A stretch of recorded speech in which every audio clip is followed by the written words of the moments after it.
Hey, welcome back to Trek on the Tube. It's that time of the week where we talk about Star Trek Discovery.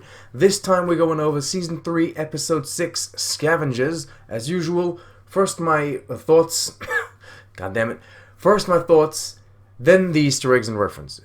Alright, let's go. Before we begin though, here's a quick little something for y'all. Holiday season shirts and mugs. Boom. We got an ugly sweater design and a Tribbles design. Both are exclusive to the channel. Check the store link in the description if you want one. I can't wait for mine to arrive. Alright, Scavengers. It was a good episode. I liked it. I really did. Look, I'm not a fan of the way Discovery as a show constantly has to make every scene drag out for hours and hours as each character pauses between each sentence, while all of that is amplified by a background musical crescendo until finally everything explodes into emotion and a deep, profound sharing of feelings. But that is, at the end of the day, personal taste. Not everyone can be a fan of that vibe, of that style, be it in Star Trek or any other franchise, but some people are, and it doesn't make that much sense for me to complain about that aspect of the show. What does make sense, however, complaint-wise, is stupid dialogue, bad visual effects, story and aesthetic choices that don't match up with the greater universe in which the show takes place, plot holes. And the first two seasons of Discovery, no matter how much we enjoyed the show or not, was admittedly riddled with those kind of problems, but not here, not now, not episode 6 of Season 3. Yes, this Andorian has his antennae cut off, and the episode seems to imply it's a permanent wound, but as we all know, that's not the case. Andorian antennae grow back, but that's just a nitpick. Yes, the ship got a complete refit, and even if that's really cool and it looks so good now, traditionally refit ships don't get a letter designation, and Calypso, the Short Treks episode, doesn't seem to make sense anymore. But the season isn't over, nor is the show, which means all of these, we'll call them plot holes in flux, still can be corrected or addressed or filled in time. Yes, Tilly comments on the actions of one disobeying Michael Burnham, and every single person involved with the creation of Discovery seems to refuse to address the fact that Tilly herself, in the Short Trek's Runaway, committed high treason in regards to the Federation and Starfleet. Not only did she hide one of the most wanted criminals in the galaxy at that time from her crew and captain, but she also helped her escape. Yes, her species helped out in the end of Discovery Season 2, so I'm thinking somehow this whole situation was resolved off-screen, but come on guys, address the situation on screen. Anyway, none of this had anything to do with Scavengers specifically, so let's just move on. And Scavengers specifically, it was great. I mean, it almost reminded me of an episode of The Mandalorian, which in turn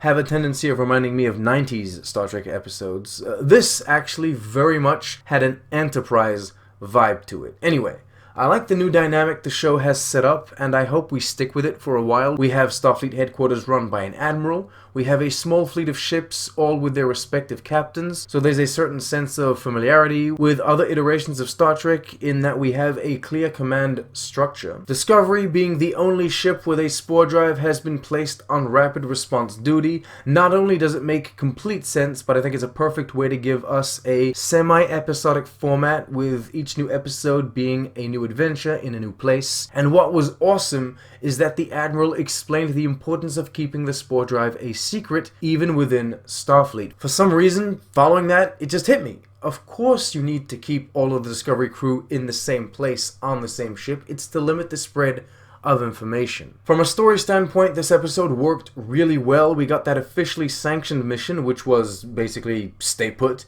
and that enabled us to spend some time with the crew. Some real good time, honestly. The Stamets moments were nice, both with Adira and Gray and with Kolba. I liked seeing the couple in their quarters again. It reminded me of that toothbrushing scene in Season 1, and those simple moments are always great, even if I'm not the biggest fan of Stamets. Also, Saru and Tilly had a good discussion, and then of course, there was that unsanctioned mission, which was great fun. Burnham completely disobeyed orders, took the Emperor with her, and they left to pull off basically a jailbreak, and of course retrieve the important black box. The location shooting was awesome, the visual effects were fantastic, the world building was interesting, this new character's story was compelling. I do wonder if he's gonna stick around for a bit. It was a whole adventure and it was great to go on. And then of course, it all wrapped up with Burnham getting demoted. Yes, that's right, there were consequences to her actions. I mean, what else is there to say? Okay, yeah, the Linus jokes aren't working that well for me. I mean, him beaming around the ship, I don't know. It wasn't necessary. And maybe I still would cut out maybe 5 to 7 minutes of each episode. Maybe just cherry pick a few of those dialogue, lines and just throw them out. You know what I mean? Maybe just to tighten things up a bit. But other than that, I mean, artistically, creatively speaking, this show is going to new heights. It's great. The directing is on point. The lighting is on point. I liked it. I'm digging it. Alright, Easter eggs and references, let's go. Starting with all the info and labels and pop-ups from the various display screens and three-dimensional maps the Federation headquarters brings us.